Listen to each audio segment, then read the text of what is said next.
Parlons plus et parlons mieux. PPPM. PPPM. Parlons plus et parlons mieux. Comment tu vas, Lorenzo ? Un peu stressé, un peu nerveux aujourd'hui d'être ici face à une caméra. C'est la première fois que je réalise cet exercice, donc à voir ce que ça donne. Tout va bien se passer, je te rassure. Lorenzo, première question. Dis-moi qui tu es. Du coup, moi je m'appelle Lorenzo Savary, je suis actuellement en 3e année d'Histoire Sciences Politiques. Et comment je pourrais me définir ? J'aurais tendance à dire un humain parmi tant d'autres. C'est-à-dire que j'ai pas de projet particulier, j'ai rien qui me définit en dehors de mes quelques expériences qui sont assez restreintes, mais dans lesquelles j'ai pris beaucoup de plaisir à m'investir. J'adore ta réponse, Lorenzo, parce qu'un humain parmi tant d'autres, ça montre vraiment que tu te délies de ton ego. Et en fait, justement, les gens en fait, ont trop l'habitude de se définir par rapport à beaucoup de choses. Je suis un homme, je suis un mari, je suis une femme, je suis une fille, je suis une sœur, je fais tel métier, etc. Et en fait, c'est ce que j'aime beaucoup dire, c'est-à-dire qu'on a vraiment cet aspect de l'ego. L'ego, en fait, c'est-à-dire notre aspect d'identité, prendre plusieurs choses qui nous construisent et après nous définir en tant que tel. Mais je trouve que ta réponse est la meilleure parce qu'en fait, c'est vraiment l'essence de qui on est. En fait, on est juste. C'est pas on est 3 petits points et après on complète, c'est on est juste. Je suis tout à fait d'accord avec ça. Et le fait de se qualifier par rapport aux autres, c'est, je trouve, instaurer parfois une hiérarchie entre nous, alors que finalement, on est tous humains, on est tous ensemble. Donc on n'est qu'un parmi tant d'autres. Après, on a nos particularités et c'est aussi ça qui fait notre richesse.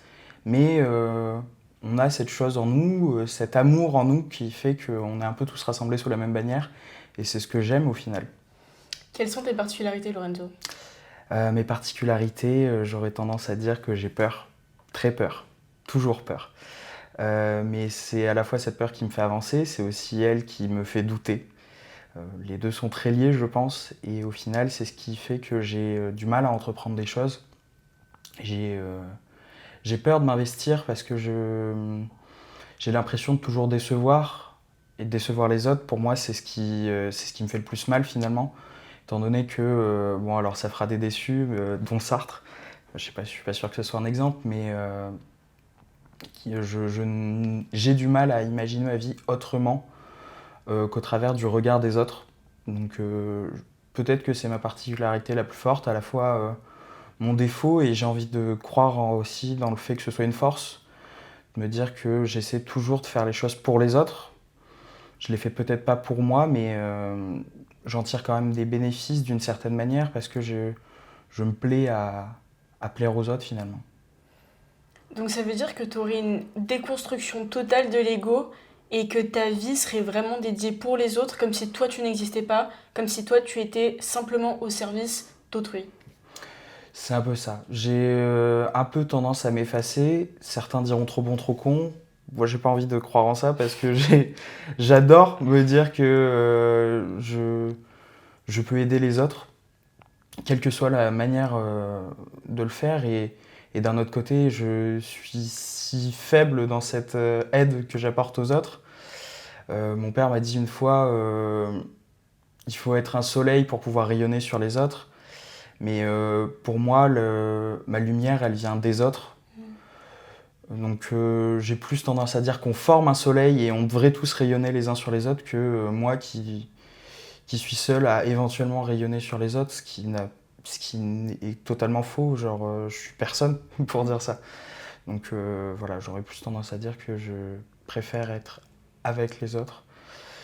Et peut-être une tendance du coup à m'effacer, mais pour mon plus grand bonheur au final. Tu te sentirais coupable, par exemple, de penser un peu à toi, pas forcément dans l'égoïsme, mais comment est-ce que tu prends des moments que pour toi, tu fais des choses que pour toi, pour te faire du bien à toi, sans qu'il y ait les autres dans l'équation ? Oui, il y en a aussi.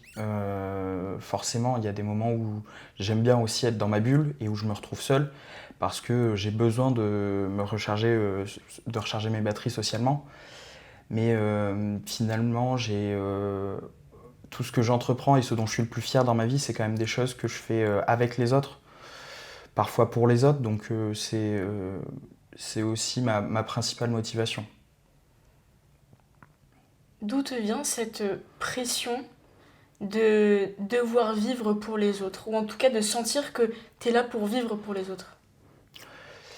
C'est une excellente question. Je pense que je reproduis un peu ce que j'ai vu beaucoup chez ma maman, qui elle aussi est très dévouée aux autres. Et c'est ce que j'adore chez elle. Et je suis ravi de me dire que je m'inscris dans cette lignée. C'est aussi pareil pour mon père. Et j'ai du coup cette pression de me dire que, encore une fois, je peux décevoir ces gens-là. Le doute m'assaille de me dire qu'ils vont porter un jugement sur ce que je peux éventuellement faire, que ce soit des actes que je commets pour ma propre personne ou dans l'intérêt entre guillemets un peu plus général. Et c'est dur parfois de se dire qu'on vit pour les autres, mais j'ai envie de croire aussi en la beauté de la chose. Est-ce que tu as déjà déçu des gens? Est-ce que tu as des exemples qui te viennent dans ton esprit où tu as déçu des gens et ça t'a vraiment marqué? Mais tout le temps, parce qu'en fait, cette peur de l'échec, j'ai une peur de l'échec qui vient beaucoup de la peur du regard des autres. Et cette peur du regard des autres, elle fait que toutes les paroles, même cette interview, je vais la regretter. Non pas parce que je vais avoir, enfin j'espère ne pas dire de bêtises, mais parce que je vais tout le temps dire que j'aurais pu améliorer telle chose, j'aurais pu parler autrement, m'exprimer autrement, communiquer autrement avec les gens. Et ce qui fait que je doute tout le temps, toutes les conversations que j'ai avec les gens, je vais toujours avoir un moment où je vais me dire ah là, je regrette d'avoir dit ça comme ça, ou ne serait-ce que lire la déception dans le regard d'une personne, ça me trouble et ça me tiraille pendant longtemps. C'est quelque chose sur lequel je capitalise beaucoup. Me dire, là, j'ai dit une bêtise, alors que dans la plupart du temps, les gens s'en souviennent plus, ne serait-ce que 10 minutes après. Et pour moi, ça va me tenir un jour, 2 jours, où je vais me dire, j'ai merdé à ce moment-là. Et avec du recul, et quand j'essaye d'être objectif, je me dis, bah non, t'as pas merdé non plus. Enfin, t'étais juste dans une conversation. Enfin voilà, ça arrive.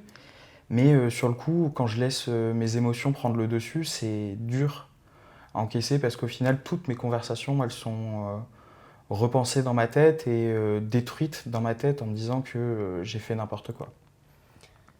Est-ce que tu penses que tu déçois vraiment les autres ou est-ce que c'est toi qui te dis j'ai déçu l'autre?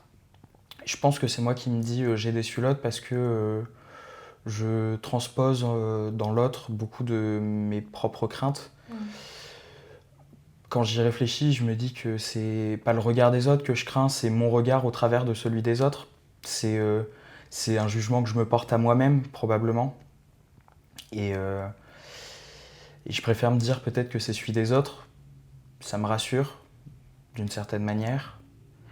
Mais ouais, c'est dur parfois du coup à vivre de se dire que là j'ai le sentiment de décevoir alors que c'est qu'un sentiment qui m'est propre et qui n'est parfois pas du tout le reflet d'une réalité quelconque.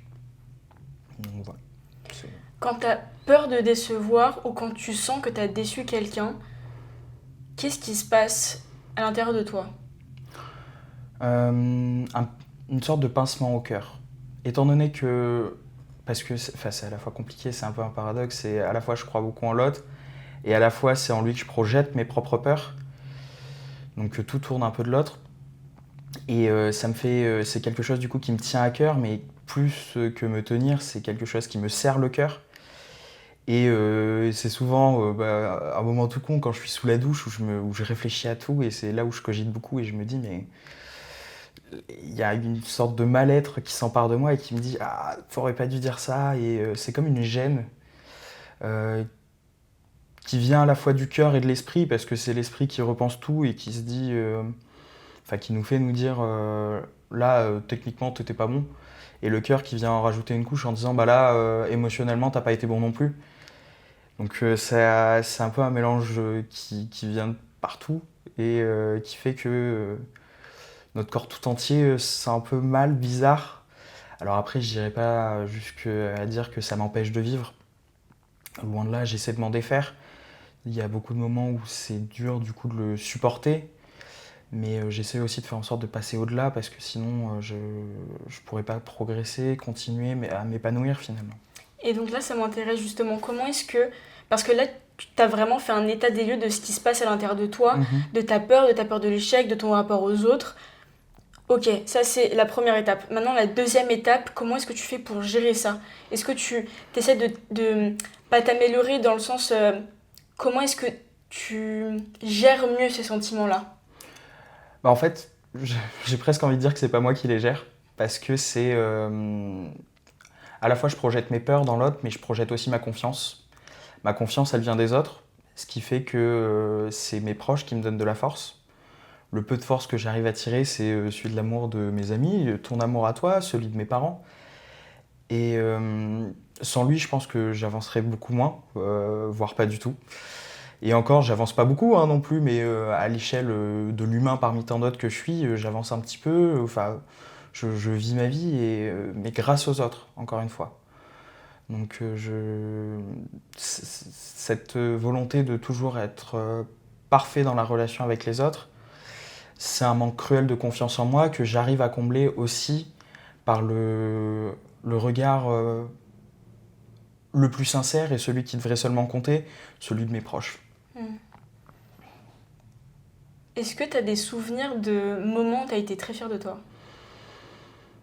Bah, ma fierté, je suis fier quand ma mère est fière, quand mon père est fier. Donc c'est dur de trouver ces moments de fierté à soi. Mais après, je me dis que dans ma vie, j'ai aussi essayé beaucoup de me tourner un peu vers les autres, dans une mesure assez restreinte peut-être pour certains. Mais en tout cas, moi, c'est ce qui me plaisait à ce moment-là. Et c'est vrai que quand j'ai été président d'une association, ça m'a fait extrêmement chaud au cœur. Et d'avoir des camarades sur qui je pouvais énormément compter. Et j'étais fier de me dire, waouh, on a passé cette année ensemble. Et on a tout déchiré ensemble. Alors, il y a eu des hauts, des bas, il y a eu des très bas, des très fonds même. Mais ça s'est passé, on l'a passé ensemble. Et je suis fier, là, avec du recul, de me dire... je me suis forgé des amitiés pour la vie. Donc finalement, j'ai l'impression que dans cette période où tu as été président justement de cette association, tu as quand même réussi à combiner je suis fière de moi, Lorenzo, mais aussi parce qu'il y a les autres. C'est-à-dire que c'était pas que uniquement pour les autres, mais c'était Lorenzo, j'ai quand même réussi à en venir là, aujourd'hui, je suis fière de moi. Et c'est cool parce qu'il y a aussi cette dimension avec les autres. C'est pas une dimension aussi égoïste où c'est que moi tout seul. C'est vraiment quelque chose de collectif. Donc est-ce que tu penses que tu arrives quand même à combiner je suis Lorenzo, je suis quand même fière de moi parce que j'ai quand même mon ego, mon identité, même si c'est fortement composé par les autres. Pas uniquement, mais fortement composé. J'essaye de combiner les deux. Enfin, en fait, j'ai du mal à considérer mon propre ego. Genre, j'en ai certainement, et il y a probablement plein de moments où j'ai déçu des gens avec ça sans m'en rendre compte, ou parfois peut-être en m'en rendant compte. Mais moi, je conscientise en tout cas délibérément que les autres, ce qui fait que la satisfaction personnelle que je tire d'avoir eu la chance d'être président d'une association, c'est parce que les autres m'ont projeté là-dedans. Et après, quand je suis tout seul, je me dis aussi, c'est vrai que tu peux aussi être un peu fier de ça. J'essaie de me rassurer moi-même en me disant que je suis peut-être qu'un petit humain, mais j'essaie de faire des choses à une échelle qui est la mienne et qui n'a pas forcément la prétention de vouloir crever le plafond. Mais j'essaie de faire mon petit bout de chemin et des fois je me dis oui, je suis fier d'avoir fait ces quelques pas. Donc toujours en ayant les autres en tête. Et j'ai l'impression qu'il y a quand même presque une culpabilité de par exemple si tu t'arrêtais et tu disais ouais Lorenzo là je suis fière de toi et c'est pas forcément en rapport avec les autres. En effet, parce que en fait, il y a quelque chose que je déteste dans la vie, c'est les gens présomptueux. Et je me connais, je sais que j'ai une tendance, et je peux avoir une tendance à la prétention. Et ne serait-ce que là, en ayant ce débat, le fait de parler de moi, ça me gêne parce que j'ai peur de ne pas savoir faire la demi-mesure et d'être forcément dans un excès de je parle de moi. Et j'ai en horreur cette prétention, j'ai en horreur les gens un peu égoïstes, et je sais que je peux avoir tendance à le devenir. Donc c'est un peu, je me bats un peu contre mes démons en faisant ça aussi, en m'exprimant, et en essayant de trouver les mots justes pour pas paraître comme celui qui parle de lui comme étant l'être absolu, ce qui me dégoûte, parce que c'est absolument pas vrai. Donc voilà, c'est un peu une lutte contre mes démons, notamment quand je réfléchis à ce que je suis, je peux très rapidement partir dans des excès de confiance. Et alors c'est quelque chose que j'intériorise, que je garde pour moi et que j'essaye de rendre le plus rare possible comme événement. Mais ça arrive et ça me fait peur de me dire que là je suis trop fier de moi peut-être, ou que je peux être trop fier de moi par rapport aux autres, alors que factuellement c'est faux. Quand je prends du recul, j'ai pas à être si fier de moi parce que c'est pas grandiose ce que j'ai fait. Donc c'est un peu ma manière de lutter. Qu'est-ce qui se passerait si tu étais très fier de toi? Je serais un connard. Pourquoi? Pas parce que tu me connais, je serais un connard. J'ai pas envie de l'imaginer parce que je pense qu'il y a aussi des moments en moi que je refoule, où j'ai peut-être été un peu ce connard-là et où je me dis plus jamais. Plus jamais j'ai envie d'être cette personne que les gens détestent parce que il est un peu présomptueux, parce qu'il rabaisse. Et j'ai peur de rabaisser les gens, du coup j'évite absolument ce trop-plein de confiance parce que je sais à quel point je suis faillible à ce niveau-là. Et c'est pas ce que je veux faire vivre aux gens. J'ai envie de croire que tout n'est qu'amour, parce que ça reste quand même ma conviction la plus intime. Et c'est aux antipodes de cette pensée-là. Donc c'est ma manière de me battre contre ça. Est-ce que, du coup, deux questions. Est-ce qu'il y a déjà une période de ta vie où on t'a reproché d'être égocentrique et arrogant? Deuxième question, si l'amour est vraiment ta conviction, qu'en est-il de l'amour de toi? Alors, première question. Je pense qu'il y a eu des moments où j'ai été blessant. Et peut-être que je le suis probablement encore aujourd'hui. Et dans ces comme je le disais tout à l'heure, ces mini discussions où j'ai l'impression d'avoir dit des mauvaises choses, pour moi, c'est des périodes où j'ai peut-être été trop arrogant, ou alors j'ai gaffé. Donc, à chaque fois, je me remets en question pour me dire, là, dans ce contexte-là, tu as été arrogant. Je ne saurais pas définir une période exacte de ma vie où j'ai peut-être été trop arrogant. Il y en a certainement eu plein. Et il y en aura certainement d'autres. Mais c'est pour ça que je m'efforce de continuer à ne pas me rapprocher trop près de cette falaise qui me terrifie et que j'ai pas envie d'affronter. Donc il n'y a pas eu de moment marquant où quelqu'un t'a dit t'as une super dispute, ou alors un parent qui t'a reproché d'être mon Dieu Lorenzo, t'es super arrogant, là t'as beaucoup trop confiance en toi. Rien ne t'a réellement marqué pour qu'il y ait justement ce changement de pattern en fait de pensée et de te dire mon Dieu maintenant faut que j'arrête d'être comme ça? À ma connaissance, non. Il y en a probablement eu, mais là comme ça je ne saurais pas en citer. C'est plus en voyant les autres que j'ai pris conscience de ma propre situation et où je me suis dit, en étant proche de ces gens, peut-être que j'ai pu blesser parce que j'ai dû certainement me comporter de telle ou telle manière. Donc, j'ai pas le souvenir d'avoir vécu cette tombée, cette descente qui aurait été bénéfique, mais plus en la voyant chez les autres, en me disant, je sais ce que je ne veux pas être. Et je ne veux pas être ce type de personne. Donc je n'ai pas d'événement marquant en tête. Et pour en revenir à la deuxième question de tout à l'heure qui porte sur l'amour de soi, l'amour de soi, c'est l'amour des autres pour moi. Donc je préfère me dire que nous ne sommes qu'amour plutôt que je suis amour et je donne de l'amour. Et ce qui fait au final que j'ai pas envie d'être un parmi les autres, j'ai juste envie de me dire on est ensemble et on est ensemble qu'amour, et c'est ce que je trouve bien plus intéressant. Alors après, certainement qu'il y a aussi des moments où j'ai eu justement des excédents d'amour de moi-même et où je me suis vu peut-être un peu plus beau que je ne l'étais. Est-ce que ce serait forcément des accidents? Je sais pas. Peut-être que ma volonté de ne pas dériver dans l'absolu fait que j'arrive pas à trouver le juste milieu et à voir ce manque de ne serait-ce qu'un peu d'amour de soi qui est pour beaucoup un peu nécessaire. Mais moi, mon amour de moi, il vient de l'amour des autres. Donc à l'heure actuelle, j'arrive à trouver l'équilibre grâce à cet amour des autres.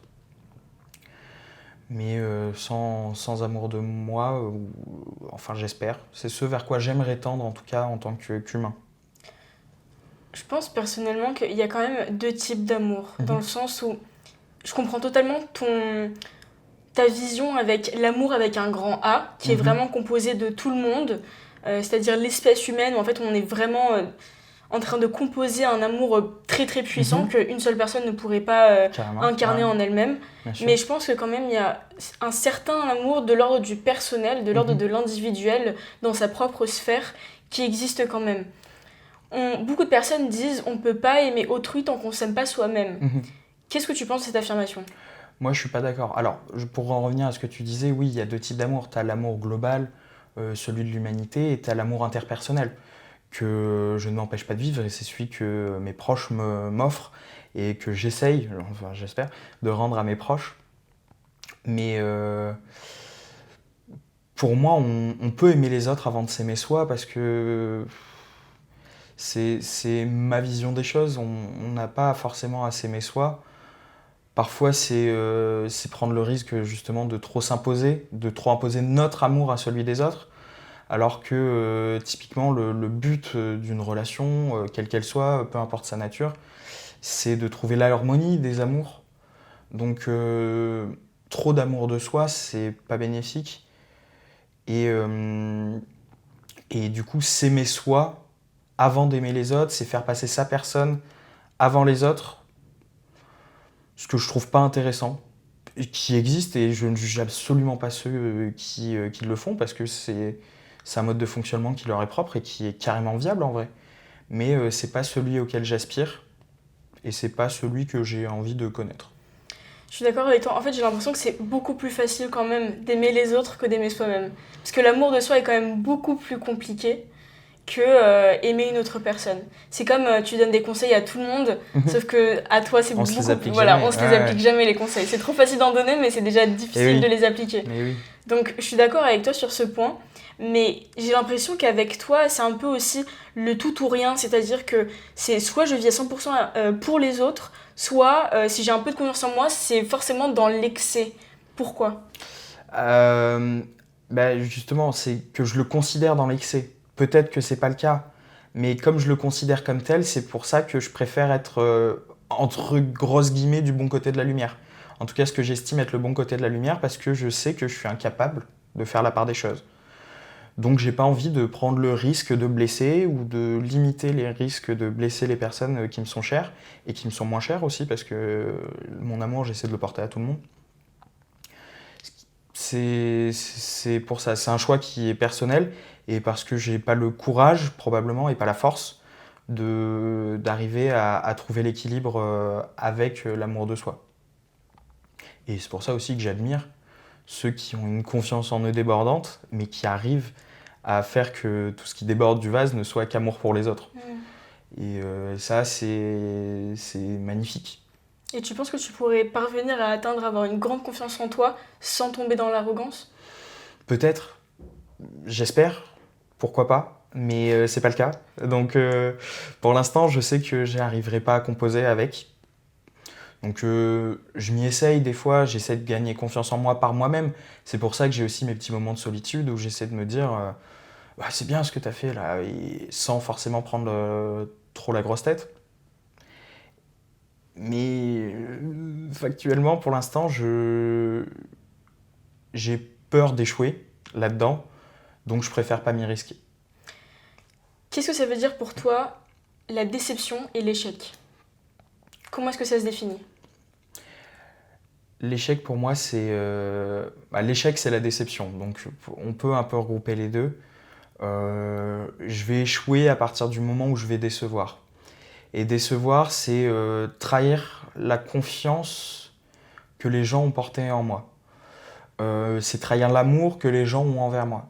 C'est pour ça que, en sachant que c'est pour moi ce qu'il y a de primordial dans la vie, ce qui nous relie tous, le fait de trahir ça, c'est quand même couper des liens qui sont forts. Et décevoir, ça passe aussi par un regard qui est à la fois physique et psychologique.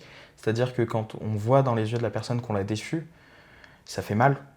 Et on se dit qu'on a merdé. Et que c'est quasiment impardonnable. Enfin, en tout cas, moi, j'ai beaucoup de mal à me pardonner des fois quand je gaffe, ce qui m'arrive. Beaucoup trop. Et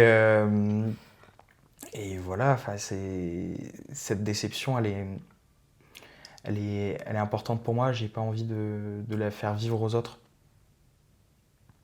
Ce qui serait pour moi, du coup, un échec, de la faire vivre aux autres. Ça veut dire que là, dans ma mission d'humain qui essaye de se tourner vers les autres, j'ai pas réussi à communiquer et véhiculer la bonne image de moi-même. Et c'est dur de trouver et d'incarner l'image de soi qu'on veut. Est-ce que tu penses que quand tu as déçu les personnes autour de toi, c'était forcément en fonction de ce que tu avais fait toi ou en fonction de ta personne? Est-ce qu'il n'y a pas quand même un ordre de le rapport que la personne a avec elle-même? Peut-être, mais peu importe, quel que soit le processus qu'elle a intériorisé, le résultat est qu'elle a été déçue.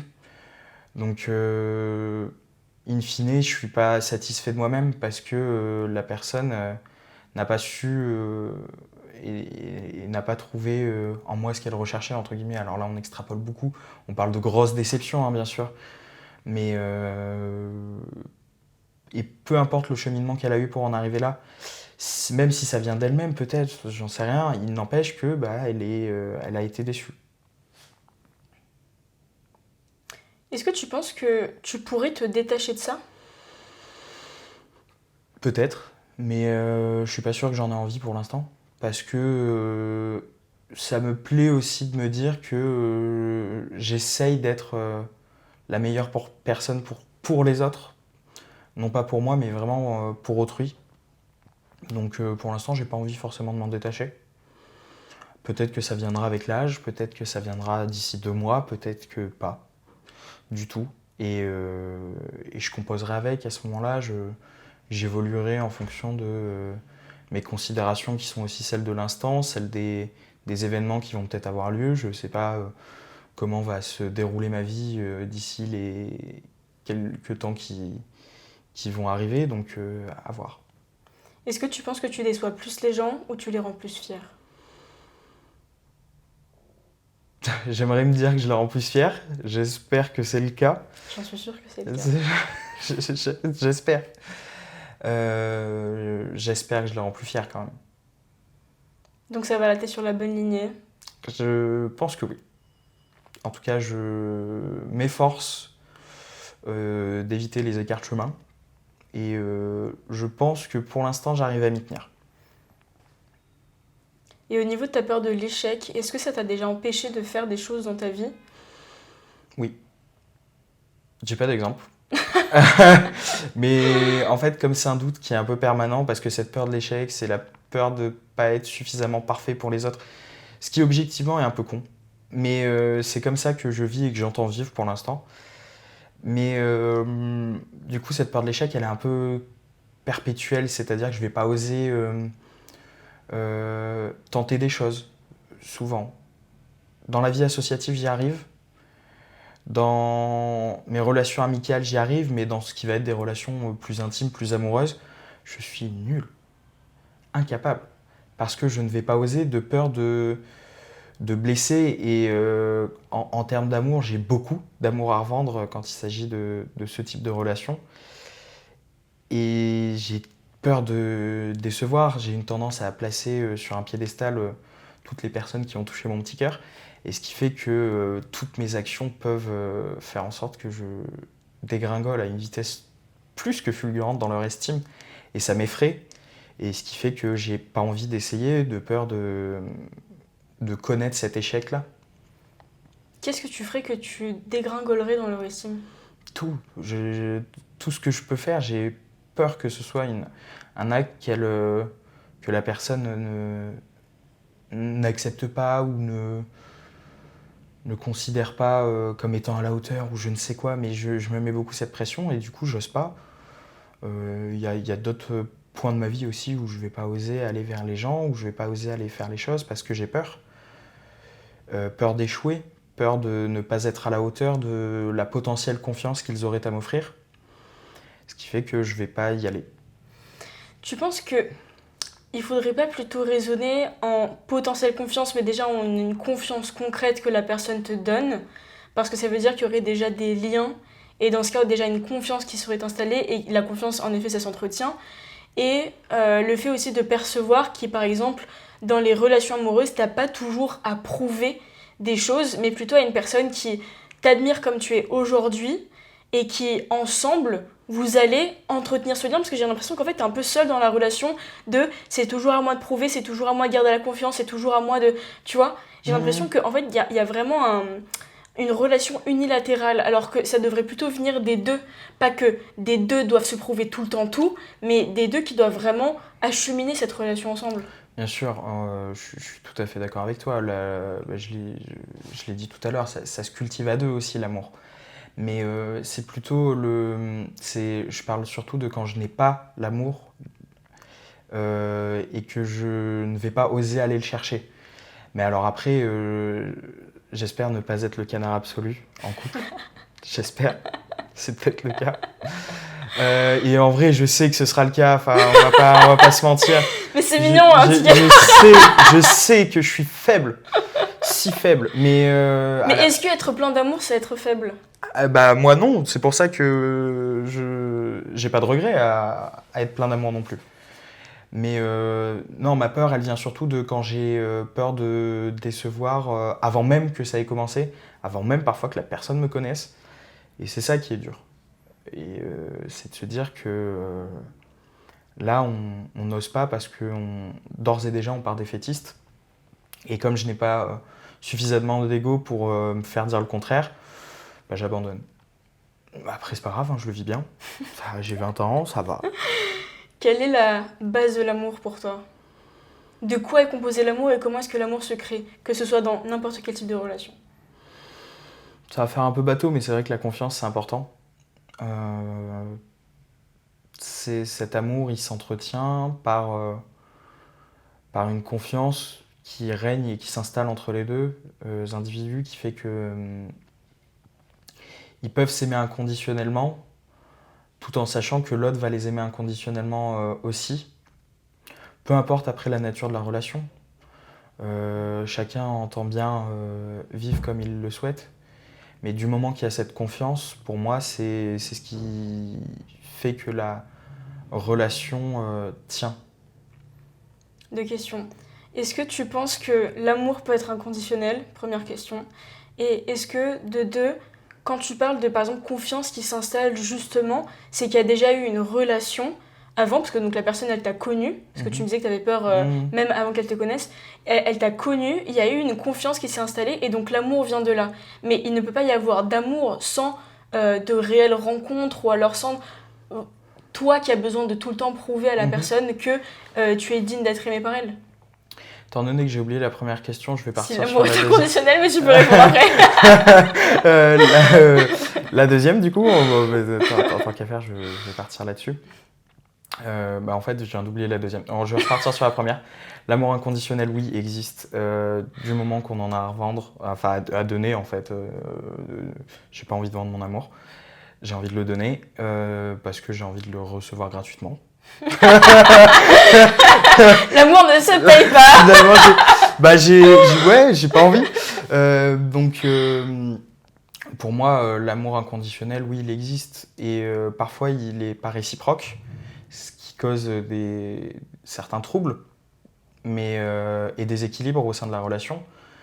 Mais on peut s'aimer inconditionnellement, s'aimer pour l'essence de ce que représente la personne en face, et c'est ce qu'il y a de plus beau. C'est peut-être une vision très idéalisée de l'amour, et c'est certainement le cas, mais c'est ce en quoi j'ai envie de croire. Et c'est ce en quoi je vais continuer à croire. Et pour ce qui est du coup de la deuxième question, c'est que j'ai peur d'aller à la rencontre des gens. Donc oui, je suis d'accord qu'à partir du moment où il y a une relation amoureuse, c'est qu'il y a eu d'abord une relation amicale, d'affection, qui va petit à petit se transformer en amour, parce que le coup de foudre, c'est bien beau, ça par contre, mais ça n'existe vraiment que dans les films. On ne peut pas s'aimer inconditionnellement dès le début, on aime inconditionnellement quelqu'un qu'on a découvert, quelqu'un qu'on a appris à connaître et quelqu'un en qui on a pu placer notre confiance. Donc finalement, c'est plutôt l'amour de rencontre qui me fait peur, c'est de ne pas être à la hauteur dans un premier temps, affectivement parlant, puis amicalement parlant, et du coup encore moins amoureusement parlant, parce que je me dis que jamais je ne pourrai atteindre ce niveau-là. Et du coup, ce qui fait que je n'ose même pas franchir le premier step de l'amour. Si un enfant, ou en tout cas une personne plus jeune, ou même une personne de ton âge te disait ça, qu'est-ce que tu lui dirais ? Je lui dirais qu'elle dit n'importe quoi, parce que sinon c'est pas drôle. Non, je sais pas ce que je lui dirais. J'ai pas envie que... Enfin si, j'ai envie que les personnes viennent me voir en me disant cela, mais je saurais pas forcément quoi leur dire, si ce n'est qu'ils ont aussi d'une certaine manière tort de ne pas s'écouter eux-mêmes et de ne pas écouter leur amour, parce qu'au final c'est un peu ce qu'ils font. En abandonnant avant même d'avoir essayé, ça veut dire qu'ils nient leur propre amour.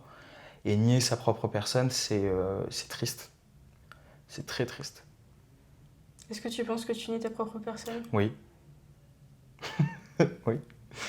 Mais moi, c'est moi et les autres, c'est les autres. Moi, j'ai le droit. Par contre, c'est pas le conseil que je donnerais. Je vois. Lorenzo, si tu devais résumer ta philosophie de vie en une phrase, ce serait laquelle ? Une phrase, j'ai pas forcément. Un mot, j'ai envie de croire. Croire en tout, croire en la beauté. Au final, je suis en train de faire une phrase, mais c'est pas grave. Croire en la beauté de toute chose et toute personne. Croire en toi ? Croire en l'amour général que je porte aux autres et que les autres me portent. Merci Lorenzo. Merci Catherine. Parlons plus et parlons mieux. PPPM. PPPM. Parlons plus et parlons mieux.